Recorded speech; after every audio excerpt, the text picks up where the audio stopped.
Sveiki, mėly žiūrovai. Jūs žiūrite laidą Gilių pokalbiai su Inesa. Šiandien svečio kėdėje mano gera draugė, galima sakyti patarėja, viešųjų ryšių specialistė Svajūnė Marcinkevičienė. Labas, Svajūnė. Sveiki, Inesa. Visi išgyvenam labai netikėtus ir neprognozuojamus laikus. Ar ir tavo planus ir darbus pakeitė dabartinė situacija? Be abejo, tai kaip ir kiekvienas turbūt, ar ne, kaip ir kiekvieno Lietuvos ir turbūt ne tik Lietuvos, pasaulio žmogaus, ar ne, planus pakeitė šitą situaciją, karantininę situaciją, ar ne, ir mano darbas, kaip ir daugelio, persikėlė į namus, tiek mano vaikų mokslai, tiek mano pačios darbas vyksta iš namų, ar ne. Ką reiškia iš namų? Tai reiškia, paskaitos studentams vyksta online, tiek susitikimai, susirinkimai su kolegomis vyksta be abejo online. Tai iš tikrųjų ir nauja, ir netikėta, ir teko išmokti daug naujų dalykų, ar ne, įvaldyti daug naujų programų, bet tuo pačiu ir sudėtinga iš tikrųjų, nes tas kompiuteris, žinot, visą dieną prie kompiuterio šiek tiek ir vargina, tai tuo pačiu. O kaip jūs, Inesa, kaip pas jūs ta situacija? Pas mane tai iš tikrųjų labai irgi toksai įdomus dalykas nutiko, kad iš tikrųjų darbų kaip tik padaugėjo.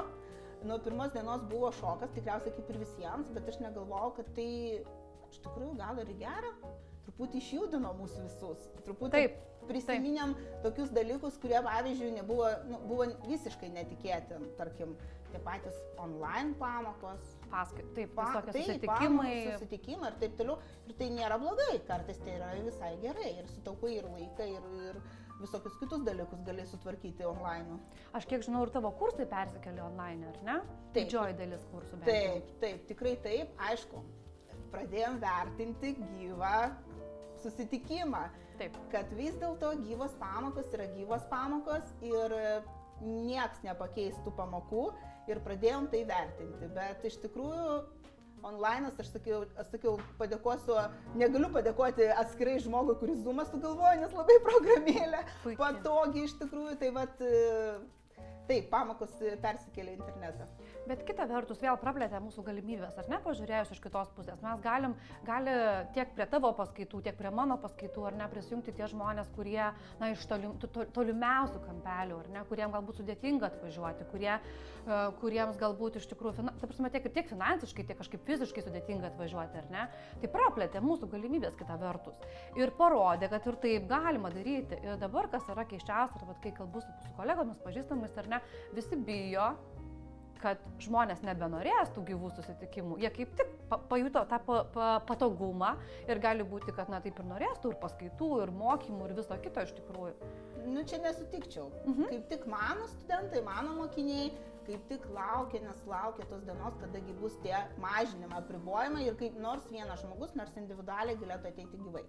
Nes vis dėlto pasiilgo tų gyvų susitikimų ir tų gyvų pamokų, nes praktinės užduotis nepakeisi niekaip per ekraną, niekaip neišsiaiškinsi. Čia yra ir tų tokių minusų iš tikrųjų, jeigu reikia atlikti praktinius užduotis. Be abejo, čia specifika. Taip. O tie žmonės, kurie ir keliavo pas mane iš užsienio, jiems niekada nebuvo kliučių, jiems buvo kaip savotiška pramoga aplankyti savo šalį, pavyzdžiui, savo giminaičius, draugus ir tuo pačiu jie labai naudingai praleisdavo laiką, užsukdami pas mane, tarkim, tų pačių kursų mokymų. Puikiai atsimenu praeitų metų jūsų stovyklą, ar ne, kai pusė dalyvių buvo beje iš užsienio. Tikrai taip. O kaip šiemet bus? Šiemet nukėlėm. Iš tikrųjų, stovyklos kaip tik laiko pritrūko, tai stovyklą mes nukėlėm. Bet visi mokymai persikėlė į vasarą, tai mūsų vasara bus labai audringa. Tarp gėlių ir tarp gražių pokalbių. Aišku, per atstumą. Labai džiaugiuosi, nes aš kaip pernai dalyvau kaip pranešėjai ir šiemet turėjau, tai tikiuosi sulauksiu kvietimų, ar ne? Tai dėl to mūsų ta ir laida atsirado, nes mūsų visi pranešėjai, visi svečiai, kurie turėjo būti, sakykime, toj stovykloje dalyvauti ir jų iš tikrųjų galimybė buvo gera per internetą parodyti dar daugiau svečių, nes į tą laiką tu nesutalpinsi visų draugų, visų, kaip sakant, visų pažįstamų ir visų kolegų, o per online gali kaip fainai praleisti laiką ir dar pasidalinti žiniomis su savo žiūrovais. Kita vertus vėl tas online'as, ar ne? Na mes, jeigu tarkim fiziškai, ar ne, tai tu turi, na, tu gali atostogauti, tu gali būti kažkur išvykęs į kitą miestą, į sodybą, prie jūros, ar ne? Ir tu tiesiog 20 pusvalandžių prisijungi iš bet kurios vietos ir tai yra labai patogu. Iš tikrųjų, mes dabar darom tokį didžiulės Lietuvos moksleivių išleistuvės, ar ne, online, draugės su Delfi. Tai irgi, kai kalbinau pranešėjus, atlikėjus, tai aš jiems sakau, taigi čiagi nereiks jums važiuoti, čia tik tai 10-15 minučių. Ir tada jiems kaip ir nebelieka argumentų, ar ne, nes kai važiuoti gyvai, tai tarsi visi galvom čia pasiruošti, važiuoti, visa diena skirta. O online tik 20 minučių. Esi iš tikrųjų nematoma figūra tame pramogų pasaulyje, ne? Bet esi labai svarbus žmogus, kuris kaip tik padeda tiems žmonėms, pavyzdžiui, amatininkams, kūrėjams, kurie nori patekti į viešumą. Kokia tavo rolė šitam visam reikale, gal taip pasakysiu? Labai teisingai pasakė, esu nematoma, ar ne? Ir man tas nematomumas patinka. Man patinka daryti kitus žvaigždėmis iš tikrųjų. Man patinka, kai aš girdžiu, matau, ar ne, tos žmonės, klientus savo, ar ne, arba ten, nežinau, kolegas, draugus iš tikrųjų. Matau, kai juos kalbina, kai juos rašo, man tai patinka, ar ne? O ta rolė, tai taip ir yra, mano yra. Save siūlyti labai sunku, ar ne, turbūt tiek žiniasklaidos atstovam, tiek kokiam nors konferencijoms, renginiams, bet tam yra tie žmonės, pažįstami ir ne, kurie padeda, kurie šiek tiek pastumia ir kurie atranda tuos kelius, būdus, ar ne, kaip tapti žinomu, ar ne, nes daugelis, vėl aš ką pasakysiu, komunikacija nėra tikslas. Aš laiką savo draugam, bičiuliam, klientam, ar ne, arba darbė studentam sakau iš tikrųjų, kad, komunikacija nėra tikslas. Komunikacija yra tik tai priemonė pasiekti tikslą. Tai tas labai labai svarbu, kad žmogus atsimintų, ar ne, būti žvaigždė, neturint kažkokio tikslo, nėra prasmės. Bet kai tu turi tikslą, turi žinutę, turi ką pasakyti, ką parodyti, ar ne, tai čia yra ta didžiausia vertybė. Ir jeigu man ateina ir sako, esu tikrai turėjus ne vieną tokį dar anksčiau, kai konsultuodavau, ar ne, ir iš studentų tarpo sako, aš noriu paskutinę padaryk mane žvaigždė. Aš sakau, o ką tu moki? O ką tu darai? Kur tavo talentai? Ir tada sako, tai ne, aš noriu tiesiog būti žvaigždė. Sakau, palauk, sėdam ir kalbam, ar ne? Gal tu gerai rašai, gal tu gerai dainuoji? Ne, sako, aš nemėgstu rašyti, nemoku dainuoti. Tai gal tu gerai kuri kažkokius darbus, ar ne? Gal tu esi, gali būti floristas, kuris sukuria, tikrai dieviškas plokštes, kaip tu, Inesa, ar ne? Ir čia vėl, taigi komunikuoji dėl ko? Dėl gėlių tu pati komunikuoji, ar ne? Tu nori pritraukti klientus savo, ar ne? Tu nori parodyti žmonėm. Ir ką mes esam ne kartą kalbėję, iš tikrųjų, bet tas tavo, kas man patinka, tai vietas tikslas šviesti visuomenę, ar ne? Edukuoti apie floristiką.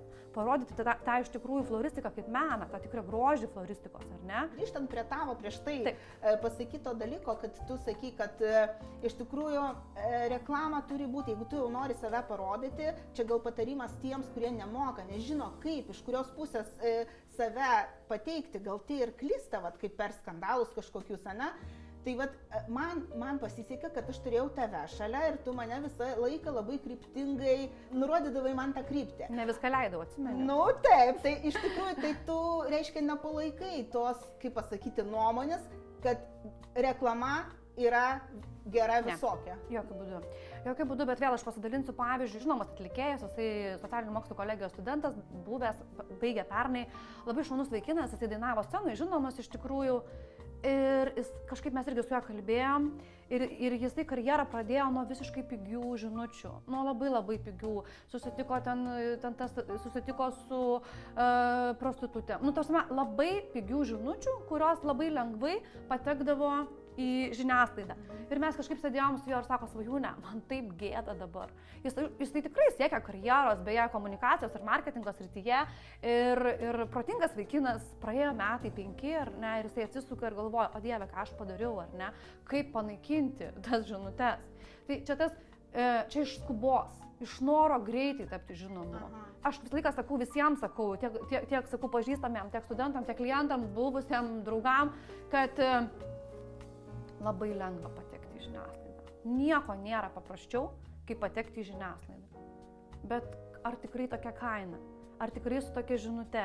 Ar tikrai tai norit ištransliuoti iš tikrųjų? Ir aš tikrai labai draugus baru. Taip. Tikrai žinau ne vieną asmenį, kur sustabdžiau, sakau, stop, ką tu darai? Kam tau apie tuos kėdus ir batus pasakot? Kam? Tugi turi profesiją, tu esi specialistas, ekspertas, eik savo keliu, kalbėk apie tai, apie ką tau duoda kalbėti, ar ne, apie ką tu gali kalbėti. O triusikus ir visus kitus dalykus, asmeninius gyvenimus palik tam, kas neturi ką pasakyti.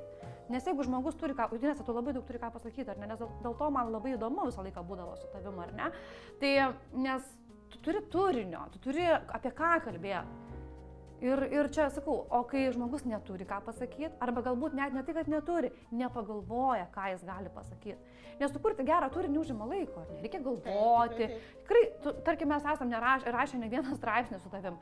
Kiek tai užima laiko, ar ne? Ir dabar aš turiu draugių, tikrai žinomų draugių, kurios tikrai atsiunčia man straipsnius pasižiūrėti, ar ne, pasikonsultuoja, ar čia tinka taip reklamuota prekė, ar netinka. Ir aš dažnai sakau, ne, tau to nereikia. Nu, tau tie 200 eurų, kad tu įsidėsi tą paustą gyvenime, nieko nepakeis. Neperspaust, neparsiduok už kažkokį, nu, jie nieko nekeičia. Nu, jeigu parsiduot, tai jau žinot, už tikrai didelę sumą. Bet čia vėl, man taip atrodo. Be abejo, yra tam daugybė influencerių, kurie labai pigiais keliais, bet čia jų pasirinkimas. Vėl, jeigu tik tai tikslas būti influenceriu, rodyti savo rubelius, batelius ir visą kitą, tai, nu, žinot. Kažkam to reikia. Kažkam to reikia. Informacija reikia. Ir iš tikrųjų tų skandalų yra nemažai žiniasklaidoje, ne? Aš iš vis pavadinčiau gal šiuolaikinę žiniasklaidą tokia didelių pramogų pasauliu, kur viena didelė pramoga visiems, kur tu gali paskaityti, pažvengti, paliūdėti, parašyti komentarą ir taip toliau. Ir tie skandalai kartais labai tokie, nu, neskanus. Ir ar tu patvirtinsi tą dalyką, kad tie skandalai kartais sukelti dirbtinai, kad pasiekti tam tikrą žinomumą? Oi, aš esu dirbus geltonoje spaudoje redaktorė, tikrai tas leidinys buvo visiškai pramoginis, popsinis ir be abejo mes kurdavom istorijas. Tikrai su tais pačiais atlikėjais, čia vėl, tai buvo labai seniai, tai buvo 2007-2008 metai, ar ne? Tai aš manau, kad ir dabar yra tam tikrų dalykų, kur žmonės pagražina, padailina, ar ne? Juk istorija, nu mes sukuriam istoriją, mes turim kažkokį faktą, mes visą laiką galim pateikti taip, kaip norim pateikti, ar ne? Pagražinti, padailinti, išpūsti, pridėti kažko, ar ne? Aš manau, skaitau ir matau labai daug tokių istorijų, kurios yra netikros, kurios yra sugalvotos, kurios yra sukurtos. Vien tas, na, primityvus gėrimas į savo kažkokiais daiktais, ar ne, rankinukais nusipirktais, nu man taip juokinga iš tikrųjų, nes tikrai turtingas žmogus, kuris gali sau leisti ir kuris tuo gyvena, jis niekada to nedarys. Niekada. O tas, kuris tą rankinuką nusiperka iš paskutinių pinigų, iš, nežinau, net ne savo, turbūt turtingo kažkokio meilužio, tada jam gal ir norisi pasigirti, bet tai, nu, vėl, ar čia yra vertybė? Nu, kas iš to? Kokią tu vertę sukuri transliuodamas tokią žinutę? Tai gal tu savai negali patarti arba išvardinti būdus, kokius tu naudoji būtent tam žmogui, kuris nori kokybiškai save transliuoti būtent žiniasklaidoje.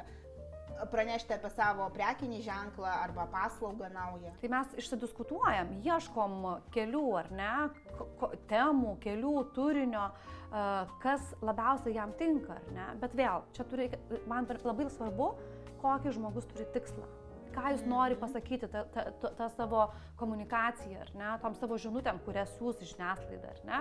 Tai pirmiausia, išsigryninam tikslą, ar ne, koks yra tikslas. Noriu šiaip tapti žinoma, noriu pristatyti savo kažkokią naują produktą, noriu būti ekspertu, ar ne, aš tikrai, na, tapti kažkokios ryties ekspertų. Ir taip mes ir dirbam, ar ne, išsigryninam ir tada ieškom temų, ieškom kanalų, kuriais galima, juk tai žiniasklaida nėra vienintelis kanalas. Puikiai tą žinai, ar ne, yra socialiniai tinklai, yra kita vertus, yra renginiai įvairūs, ar ne, profesiniai renginiai, yra konferencijos, kur tu gali pristatyti save, ar ne, papasakoti apie save. Kai tu turi auditoriją, tu žinai, ką komunikuoji ir kam komunikuoji, tada nėra sudėtinga. Juk ir tavo pačios tikslas nėra, kad tave visa Lietuva žinotų. Bet tai padėtų man. Bet ar tavo tikslas, kad tave visa Lietuva žinotų? Mano, aš apskritai nežinojau tikslo, aš iš vis nenorėjau, sakykime, kažkokiais būdais išeiti į viešumą.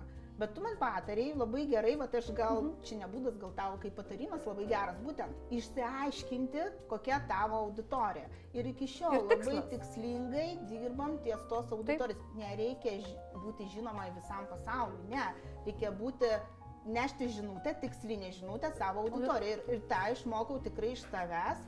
Ir toliau labai sėkmingai man, sakykime, dirbasi. Tai labai aš džiaugiuosi iš tikrųjų, labai džiaugiuosi. Kaip manai, gal pagaliau ateina tų nišinių kūrėjų ir paslaugų, sakykime, laikas. Aš pati nesitikėjau, kad mano floristikos kursai taps tokie populiarūs, nes tai buvo tikrai, tokia nišinė sritis, ne visiems pasiekiama. Tai jisai jau atėjo tas laikas. Žiūrėk, vieni valgo vegetarišką maistą, kiti veganišką maistą, vieni rūšiuoja ar ne tam tikrus dalykus, kiti perka tik tai lininius drabužius ar ne, kiti organiškus. Mes jau žmonės pradėjo rinktis ar ne, ta prasme mes renkamės.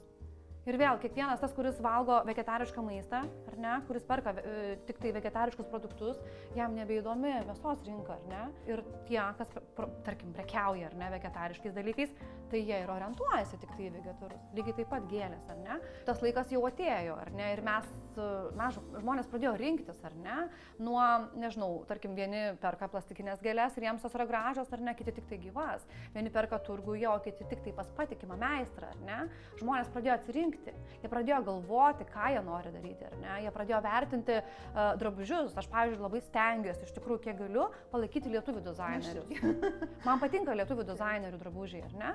Tai ir vėl, čia iš draugystės, iš to noro palaikyti. Ir vėl, aš seki juos, ar ne, žiūri, stebi, lygiai taip pat ir su tavo verslu. Atsirado moterų, kurios pagaliau išdrįso daryti tai, ką nori, ar ne, galiausiai.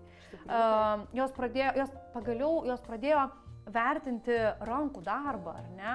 Pagaliau pradėjo suprasti, kad tas grožis, prisilietimas rankomis sukuria kažkokią prasmę ir vertę, ar ne? Ir atsirado, dėl to ir išsiplėtė tavo rinka, ar ne? Išsiplėtė moterų, kurios nori kurti pačios. Galbūt kitos neatidarys kažkokio verslo, ar ne? Bet jos nori pačios mokėti tai padaryti. Galiausiai, kaip aš, ar ne? Aš tikrai irgi užrašysiu tavo kursus vieną dieną, kai tik turėsiu laiko, bet panašu, kad greitai jo turėsiu daugiau. Ne dėl to, kad atsidaryčiau parduotuvę ir turėčiau savo gėlių verslą, dėl to, kad išmanyčiau tai, ar ne? Mums labai svarbu, nes tai yra mūsų kultūros ir etiketo dalis, gėlės, ar ne? Mes turim žinoti, kaip pamerkti. Puikiai atsimenu, kai ateini, nežinau, į svečius ar kažkur, tu matai tiek pripiltą vandens, ar ne, vazoje. Ir tu supranti, kad ta mergina ar moteris neturi supratimo, kiek reikia įpilti į vazą vandens, ar ne? Bet čia etiketo dalykai. Tai jie labai svarbus. Kaip tu turi pateikti gėlės, įteikti, ar tinka, ar netinka. Ir čia vėl nuo spalvų iki aukščių, ar ne? Yra subtilūs dalykai. Galiausiai ta puokštė, kartais gal ir tikrai nėra, aš gyvenu už miesto, kartais gal net važiuojant, tikrai ne visą laiką patogu atvažiuoti iki centro, ar ne, tų gėlyčių ir man nesinori gal tavęs apkrauti, tai važiuojant kur nors į Kauno pusę pas tėvelius, mamai tiesiog nuperki šalia esančiai parduotuvėlei, bet aš noriu mokėti jas pateikti taip, kaip reikia pateikti, ar ne, perištas teisingai ar tvarkingai. Tai aš manau grįžtant prie kursų, ar ne, prie mokymų prie tavo, dėl to ir reikia moterim to, ar ne, jas pagaliau suprato ir įvertino to vertę visą iš tikrųjų ir prasmę. Aš dar papildyčiau tave, būtent moteris ateina, kai kurios taip, ateina tikrai dėl savęs, nes nori kaip ir nebūtinai būti dizaineriai, kad mokėti pačiai ten kažką pataisyti ar sukurti kitą rūbą, nebūtinai būti dizaineriai. Taip ir čia, nebūtinai būti gėlių versle, kad mokėti gražiai sukurti puokštę. Bet dauguma iš jų atėjo dėl to, kad jos nori kurti kokybišką paslaugą. Dėl to, kad jos suprato, kad visame šitame chaose pasaulyje yra labai daug diletantų, gal galiu net taip pavadinti, kurie vadina save specialistai, kurie vadina save, nežinau, žinovais, bet iš tikrųjų net elementarių taisyklių nežino. Ir tos moteris, tos merginos, kurios ir nori dirbti su gėlėmis, jūs nori daryti tai gerai, jo nori atrasti savo kažkokį būdą. Pavyzdžiui, net tokį dalyką aš stebiu savo mergino portfolio, jis visas pasikeitė, jis atrado savo kažkokį vėlgi braižą. Visur, aišku, aš matau savo kažkokį save, taip, savo braižą, bet jos kiekviena turi individualumą. Jos kiekviena turi savo kažkokį kryptį ir tai mane labai džiugina. Ir jos turi kryptingai eina vėlgi kokybiškos prekės, kokybiškos paslaugos ir, sakykime, visą tai labai džiugina. Apie tai ir norėjau pakalbėti, kadangi šiais laikais labai daug visko. Pasiūla yra tokia perpildyta, o kaip atrinkti būtent kokybę yra labai sunku. Dėl to aš dar vieną dalyką tokį pastebėjau, kad anksčiau gal reikėjo kažkaip įtikinti užsakovą, už ką jisai moka pinigus, įtikinti užsakovą, kodėl jis ten, tarkim, mano parduotuvėje gali gėlės truputį gal brangiau kainuoti negu tam pačiam turgelį ar dar kažką, ne? Aš nesakau, kad turgelio yra paslaugos blogos, viskas ten yra gerai, irgi merginos dirba tos, kurios moka, bet kartais yra tam tikri dalykai, kurių, nemato pirkėjas, ne? Bet dabar, kai ateina į mano krautuvėlę, kas mane džiugina, net neklausia kainos. Jie perka, nes žino, kad čia yra kokybiškos gėlės, kad čia yra kokybiška paslauga. Aš tą pastebėjau, mes kažkaip pamiršom po to karantino viso, kad reikia užkabinti kainas ant prekių. Ir aš žiūriu, kad mano pirkėjas, jam net neįdomu kaina. Jisai atėjo pas mane paslaugos, kokybiškos, būtent tos nišinės, būtent, nežinau, mano braižo, mano kažkokio stiliaus, jam reikia būtent mano gėlių. Pasitikė, už tai, kad pasitikė, vėl turgelį, kaip teisingai tu pasakėjai, nėra blogai turgelį, bet turgelį ir man kartais ten važiuojant, ar ne? Tikrai kartais ten staptelint šalia mokykla vaikų ir aš pasiklystu, ir aš ten sugaištu valandą laiko.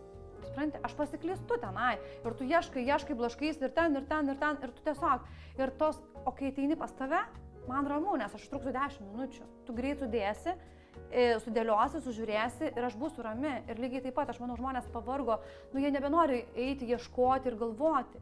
Jie ateina pas tave ir jie ramus. Ateidami vyrai pirkti savo moterim gėlių, jie ramus, nes žino, kad tu padarysi geriausiai, supranti. Tai čia tas irgi yra, ta ramybė ir užtikrintumas. Dabar labai daug apie tai kalbėjom, kad gerai ta reklama ar negerai, bet iš tikrųjų pati pastebėjau tokį dalyką, kad be reklamos, be tų, sakykime, save viešinimo, ne? Pateikimo. Taip, vis tiek nebuvo tiek populiarūs mano tie kursai. Tai va, tavęs noriu paklausti kaip specialistės, kiek procentaliai ar dalinys priklauso ta sėkmė, tas žinomumas, ne? Kiek reklamą sudaro, o kiek sudaro tas geras prekinis ženklas arba gera paslauga. Tai dabar pagalvokim kartu, ar ne? Tai visų pirma, kad ir kokį tu gerą produktą sukurtum, ar ne? Kad ir kokius tu nuostabius dalykus darytum, vienas tau pasislėpus savo namuose arba palėpėje, apie juos niekas nežinos, ar ne? O tai jeigu nežinos, tai natūralu ir nebeužsakys tos paslaugos, ne? Tai natūralu, kad norint pritraukti klientą, reikia apie save kalbėti, reikia apie save pranešti ar ne, ir informuoti tinkamais būdais ir tinkamom žinutėm. Kitas dalykas, jeigu tu suteiksi nekokybišką paslaugą, tai turėsi vieną kartą tą klientą, ne? Jis vieną kartą ateis, pabandys ir niekada nebegrįš. Bet tavo tikslas, ar ne, kaip ir daugelio ko gero kūrėjų tikslas, ar ne, yra turėti lojalius, nuolatinius klientus, kurie pasitikėtų 100%. Tai vėl, išsireklamavus ir kai jau žmogus pabando, ar ne, tavo paslaugą, tarkim, gėlių, ar ne, ar mokymų kažkokių, tai tu užsirekomenduoji, suteiki kokybišką paslaugą, kuris grįžta. Ir grįžta jisai ne vienas, jisai pasako kolegoms, ar ne, savo. Lygiai taip pat aš irgi pasidalinu su savo kolegomis, ar ne, tavo nuostabiais darbais ir mano kolegės jau pas tave užsako. Tai čia vėl, ir pati geriausia, be abejo, kad tos reklamos reikia, bet vėl, ir reikia nepamiršti reklamos iš lūpų į lūpas. Rekomendacija, kuri irgi yra labai svarbi. Tai tik tai kokybišką paslaugą suteikus, galima užsirekomenduoti ir susigrąžinti atgal klientą. Tai vis dėlto to viešumo reikia. Būtinai. O aš visą laiką prisimenu, kad dar net tau sakiau, kad kam man reklamuotis, gerai paslaugai nereikia reklamos. Ne, čia mano toksai buvo nusistatymas prieš daug metų, bet iš tikrųjų ir tas pasaulis keičiasi ir dabar žmonės iš lūpų į lūpas pagal rekomendacijos tai yra geriausia reklama, tai čia tikriausiai tokia kaip klasika netapusi, bet iš tikrųjų šis pasaulis yra toks, kad ir jaunimas mėgsta tų rekomendacijų ir pasiskaityti ir pasižiūrėti ir iš tikrųjų kartais gal užsirauna ir nelabai kokybiškos paslaugos, būna ir tokių dalykų. Bet nebegrįžta, bet nereikia bijoti to viešumo, nereikia galvoti, kad jeigu aš jau čia gerai labai darau ir turiu savo kažkokį ratą, sakykime, klientų, klientų, kad jau čia man reklamos nereikia. Tai yra bloga nuomonė, ne? Aš tai manau, kad reklama reikalinga, bet kam, geram spektakliui, kaip mes sužinosim, kad vyksta geras spektaklis, Taip, jeigu tikrai, neturėsim ar ne, jeigu nebus kažkokios reklamos. Mes pirmiausia perskaitom reklamą, paskaitom rekomendacijas ir tada einam, ar ne? Kaip mes sužinosim apie gerą meistrą, jeigu nebus reklamos? Mes turim kažkaip sužinoti, tai čia vėl socialiniai tinklai galiausiai, ar ne, kad Google AdWords'ai visi, ar ne, žiniasklaida, straipsniai ir visa kita, bet vėl kokybiška ir tikslinė reklama, ar ne, ta komunikacija reklama turi būti. Jeigu tu pradėsi pasakoti apie, nežinau, apie skyrybas, vedybas, nežinau, meilės savo trikampius, intrigas ar kažkokius, tai nepriduos tau vertės kaip ekspertai. Aš tai suprantu, bet... Tu niekada to ir nedarei iš tikrųjų. Aš niekada to ir nedariau ir niekada nepirkau reklamos, kažkokios neteisingos reklamos, ne? Sakykime, tik tai apie savo kažkokį tikrai tikslinį produktą ir tikslinę paslaugą. Bet dabar man teks, kaip išvardinai tuos visus kanalus, tos, sakykime, populiariausius kanalus, mes žinom, kokią kainą tų kanalų. Ar nebus taip, kad kas turi daugiau, sakykime, pinigų, kas turi daugiau įpirkti tų, pavyzdžiui, tų pačių Google'ės pozicijų, tai tas ir geresnis, sakykime, kabutėse. O ta moteris, kuri kūrė namuose stebuklingus darbus, ten, nežinau, kažkoks spina vainikus, jinai bus nepastebima ir ta jos gera paslauga tikrai, sakykime, bus kaip šešėlė. Be abejo, kad jeigu pins namie nuostabius vainikus, kurs puokštės, nežinau, ir apie tai niekas nežinos, net kaimynai, tai tikrai niekas ir nežinos. Tai tie komunikacijos specialistai, ar ne, tam jie reikalingi, kad padėtų žmogui, ar ne, tiek susigaudyti, tiek tos kanalus parinktų tinkamus, tiek žinutės suformuluotų, ar neteisingas.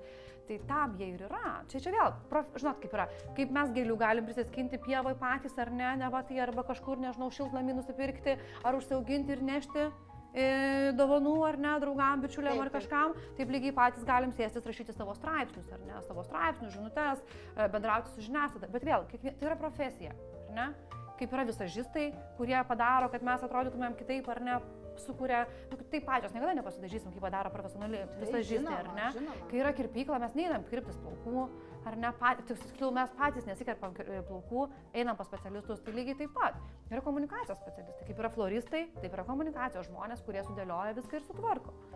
Padeda, ar ne, užvedant teisingo kelio, bent jau vėl, aš tai galvoju, kad, sukūrus savo verslą kažkokį, pradžią, ar ne, startupą, verslą, bent jau pasisamdyti specialistą pačiai pradžiai, kad sudėliotų tikslus, padarytų strategiją ir planą kažkokį, ar ne, kad būtų aišku, link kur eiti, kokia kryptim eiti, ar ne, ir kas yra teisinga, kas neteisinga, ar ne, kaip komunikuoti tą savo žinutę. Tai išsiaiškinom, kad vis dėlto ta reklama reikalinga, ne? Ir tas žmogus, kuris tik pradeda, ar nežinau, startupas kažkoks, ar tiesiog amatininkas, kuris nori išreklamuoti savo paslaugą, bet jisai pagalvoja kartais, gal neverta investuoti tokių pinigų į reklamą, nes mes suprantam, kad tai kainuoja. Bet iš tikrųjų, kad tai būtų kaip ir patarimas jam investuoti, kad ta investicija jam sugrįš, ne? Tai dalis verslo. Tai yra dalis verslo, be abejo. Tai kaip tada neverta investuoti į patalpas gražias, neverta investuoti į iškabą, ar ne. Tai yra dalis. Komunikacija, marketingas, ar ne, reklama tai yra dalis. Neatsiejama dalis. Kaip tu kitaip plėsi savo verslą? Tai neįmanoma iš tikrųjų. Bet dabar man toksai iš tos pozicijos ne verslininko ir ne savo paslaugos atstovo, ne, o iš žiūrovo, iš skaitytojo, ne. Kaip visam šitam burbule, visose šitose spalvotose popieriukuose, įpakavimuose nepasimesti ir atrinkti būtent tą kokybišką paslaugą. Bet kaip mano klientui suprasti, kad aš nešu tikrai tikrą žinutę, o ne skandalais, pavyzdžiui, gal kartais tas skandalas nedirbtinai sukurtas, gal tiesiog toks buvo mano gyvenime, tarkim, ne? Kaip mano klientui surasti būtent kokybę tarp visų šitų reklamos popieriukų, ne? Nes mes žinom, kad reklama kartais yra pagražinta. Aš galvoju, kad yra labai paprastas dalykas, labai svarbu, ką tu transliuoji, koks tavo turinys. Ir galbūt tavo ištransliuota žinutė, parašytą straipsnį ar ne, arba laidą, kurią tu filmuoji, ar ne, arba tu nusifilmavai, tarkim, ar ne, pažiūrės, nežinau, 100 žmonių, o ne 10 000, ar ne, bet jie bus tiksliniai. Jie bus tiksliniai, tie, kurie užsakys pas tave paslaugą. Tai aš tai galvoju, kad, vėl labai svarbu, ką tu sakai ir kaip tu sakai. Vėl mes, kai vertom žurnalą, tarkim, ar ne, mes staptelim ties tuo, kas mums yra įdomu, ar ne? Jeigu mums įdomus verslas, mes sustojam, paskaitom verslininkės interviu. Jeigu man įdomi floristika, aš sustosiu, perskaitysiu tavo tekstą. Tam, kam yra neįdomu ir neaktualu, jis niekada nepaskaitys. Mes skaitom tai, kas mums įdomu, ar ne? Ir vėl tai, ką tu transliuoji. Jeigu tu kalbė apie gėles, apie jų kūrybą, apie etiketą, apie floristiką kaip meną, tam žmogui, kuris jaučia kažkokią meilę, kažkokį ryšį, kažkokį jausmą, ar ne, floristikai gėlėms, jisai būtinai perskaitys tavo žinutę. Labai svarbu nuotraukos, beje, ar ne, kad jos būtų patrauklios. Ir kad tai būtų tavo darbų nuotraukos. Be abejo, ir kad būtų darbų tavo nuotraukos. Tai taip, aš turiu omeny, kad gėlių nuotraukos, ar ne, darbų nuotraukos. Jis tai pasižiūrės. Labai keistas, aš irgi atsiminiau kaip pavyzdį, klausiau draugės vienos, jinai užsakė vestuvėms savo fotografą ir pažįstama mano bičiulį, ar ne, iš žiniasklaidos laikų, aš klausiu, kaip tu jį radai, sakau, kaip tu radai, iš kur kontaktus gavai, kodėl tu mane paskambinai. Ir jis sako, taigi aš atsiverčiau žurnalą, vieną populiariausių, ir sako, skaičiau pavardės prie nuotraukų, kieno tos nuotraukos, ir sako, radau aš jį. Tai ką tai reiškia? Tai reiškia netgi darbai to žmogaus, ar ne, fotografo. Žmonės skaito, ar ne? Kodėl labai daug jaunų fotografų sutinka nemokamai daryti fotosesijas, viršelius, ar ne, populiariesiam žurnalam, nes jie supranta, kad tai yra portfolio dalis. Kad galbūt jie padarys nemokamai kažką, ar ne, sukurs fotosesiją kažkokią ir staiga jie gaus užsakymų iš paprastų klientų, nes žmonės stebi. Aš prisimenu tavo pačios pradžią, ar ne, lygiai taip pat, ar nedalyvaudavai įvairiuose renginiuose, kur tikrai teko ir nemokamai daug patirbėti. Taip, Inesa? Tikrai taip. Ir vėl, tavo žmonės pamatė tavo darbus. Tu turi portfolio. Ir kartais prisidėti prie didelių, gražių projektų, aš labai daug esu dirbus nemokamai. Labai daug.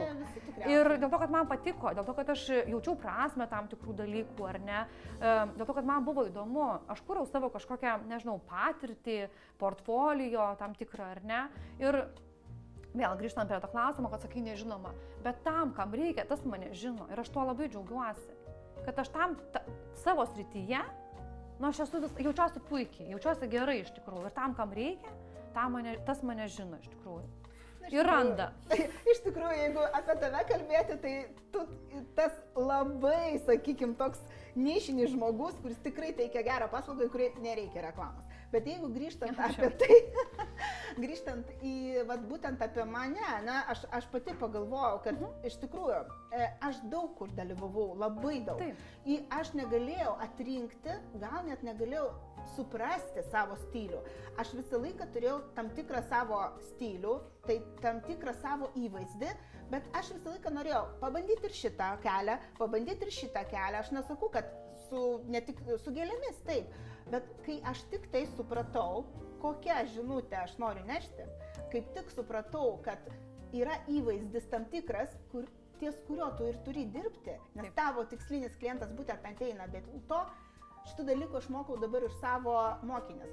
Tik tada aš supratau, kad mano kelias ir tik tada man atėjo kažkokia graža. Nes kai tu blaškaisi, tu ir nori ir tiems patikti, tu nori ir tiems patikti, ir aniems. Ir kai tu galvoji, kad jeigu tave pažiūrėjo milijonas ar ten, nežinau, tu ten surinkai tą nuotrauką, ten 1000 laikų ir tada yra gerai. Ne, kartais tie 3 yra svarbesni negu tie 1000, ne? Ir taip pat su floristikos kursais, su floristikos mokymais, aš tikriausiai pirmoji, aš galiu save pasakyti, kad aš pirmoji Lietuvoje, būtent kuri išdrįso pasakyti apie floristiką ne tik kaip apie meną, o dar kaip apie pramoginę kažkokią dalį, apie komerciją.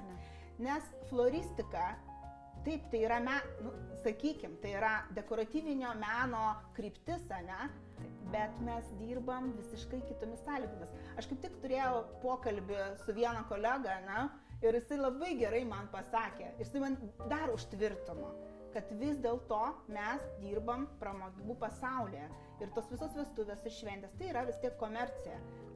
Taip, tu kūrybiškai žiūri tos visus dalykus, bet tai yra komercija. Aš savo mokiniams visą laiką paaiškinu, kad reikia mokėti atskirti, kur yra menas, reikia mokėti atskirti, kur yra komercijas, kur yra pramogos.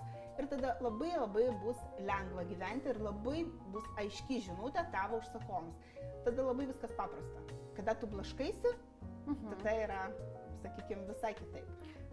Bet aš galvoju, noriu tau paantrinti, aš tai galvoju, kad iš dalies juk viskas yra tam tikra prasme komercija. Tai, ką aš darau, irgi yra komercija, ar ne? Jeigu, taip mes darom teisingai, ar ne? Bet irgi galvom, nes jeigu mes kūrėm tik savo, ar ne? Ir taip, kaip mums atrodo, ir negalvom apie klientą, tai, nu, ta prasme, tai kas iš to, ar ne? Vis tiek, bet net ir spektaklis, kuris yra menas, vis tiek yra galvojama ir pritaikoma šiuolaikiniai auditorijai. Noriu tau paantrinti, ar ne, ir pritarti, kad, viskas iš esmės, didžioji dalis dalykų yra komercija, ar ne? Juk mes darom tai dėl ko? Dėl savo klientų, ar ne, tam tikrus dalykus.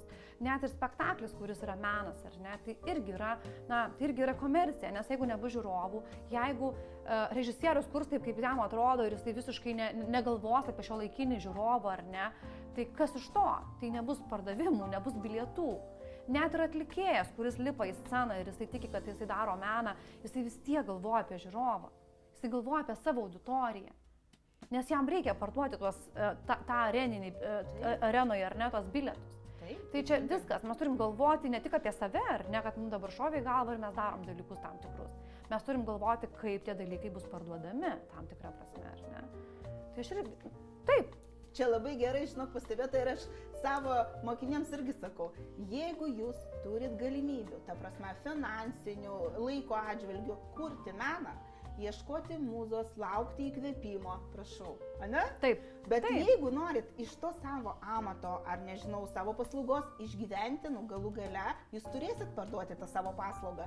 O kai jūs parduodat paslaugą, labai gerai pastebėjot, kad mums yra kas diktuoja mums sąlygas, ane? Tas pats žiūrovas, ane? Tas pats kažkoks formatas ir taip toliau. Taip. Labai daug kliučių, kur, negali, kaip mano menininko sielai, duoti ir visiškai išsiskleisti, ane? Jeigu mes kalbam apie tikrą meną, tai ko? Reikia įkvėpimo, reikia laiko, tu gali visą metus piešti paveikslą, kurio po to galų gale. Bet žinok, nes yra laikai pasikeitę. Aš pažįstu daug žinomų, tikrai labai garsių Lietuvos dailininkų, ar ne, kurie nelaukia mūzų ar įkvėpimo, jie turi užsakymus, jie susidėlioja kažkokius planus, strategijas ir jie kūrė, ar ne? Nes jie žino, ar reikia viešbučiui jo paveikslų, ar ne, ar klientui, ar kažkam.